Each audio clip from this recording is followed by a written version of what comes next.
bermain. Dalam situasi dan kondisi apapun, anak akan asyik menjelajahi rasa ingin tahunya terhadap alat, benda, dan juga lingkungan yang ada di sekelilingnya.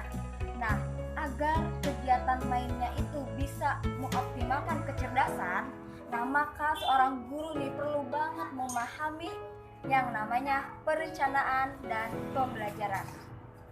Semuanya, assalamualaikum, I'm Sri Rahayu, welcome to my channel.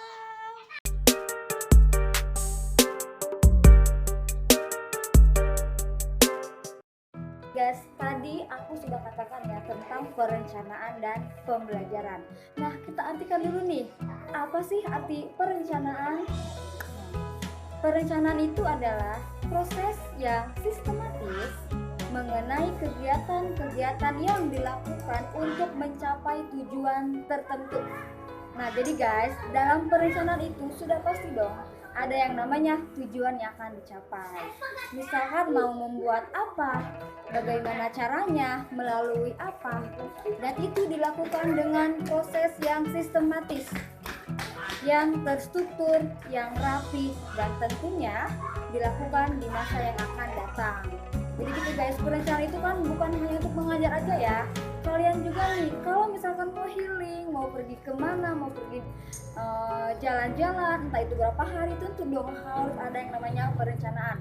Entah itu mau bawa uang yang banyak mungkin, atau bawa pakaian yang sesuai untuk kebutuhan kalian ya guys. Jadi untuk mengajar juga perlu banget dong yang namanya perencanaan. Tadi aku sudah jelasin ya arti dari sebuah perencanaan. Sekarang aku akan jelaskan nih, apa sih arti pembelajaran? Nah, pembelajaran itu bisa diartikan sebagai sebuah proses, cara, perbuatan yang menjadikan orang atau makhluk hidup itu jadi belajar. Nah, jadi gini guys, dari pembelajaran itu ada sebuah proses akumulasi atau gabungan atau kumpulan antara konsep mengajar atau teaching dan konsep belajar atau learning. Jadi guys, pembelajaran ini tuh tidak hanya mengajar tapi juga belajar. Ada guru yang mengajar, ada siswa yang belajar. Nah, maka ini bisa dikatakan proses pembelajaran. Dan gini guys, jika hanya guru yang mengajar tapi siswanya tidak belajar, maka itu belum dikatakan proses pembelajaran yang baik gitu guys.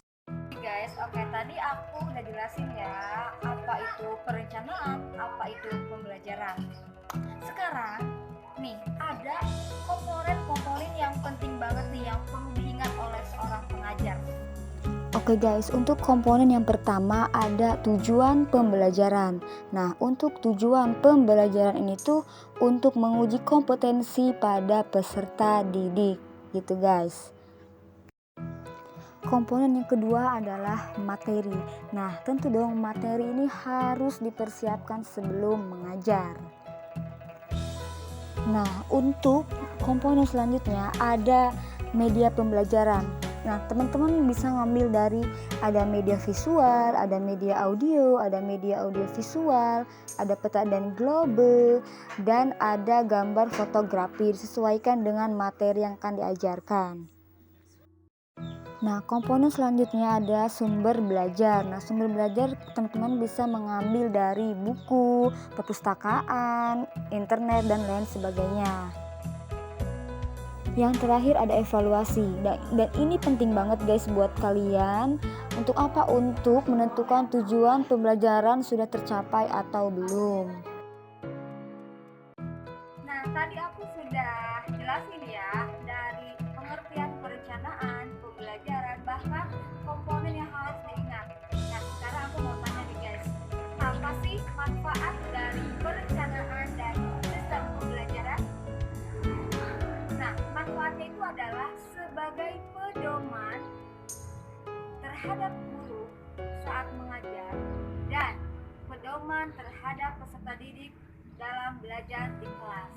Nah, jadi guys, untuk manfaat itu pedomannya itu bukan hanya untuk guru saja ketika mengajar, tetapi untuk peserta didik juga ketika belajar.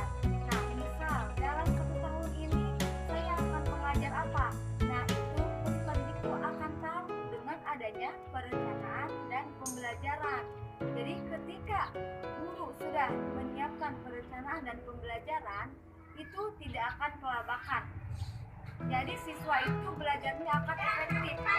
Yang seharusnya nih, ketika seorang guru tidak melaksanakan perencanaan pembelajaran, yang seharusnya dalam 1 tahun ini akan membahas 5 bab, tapi ini baru 2 bab karena dia tidak melakukan perencanaan pembelajaran.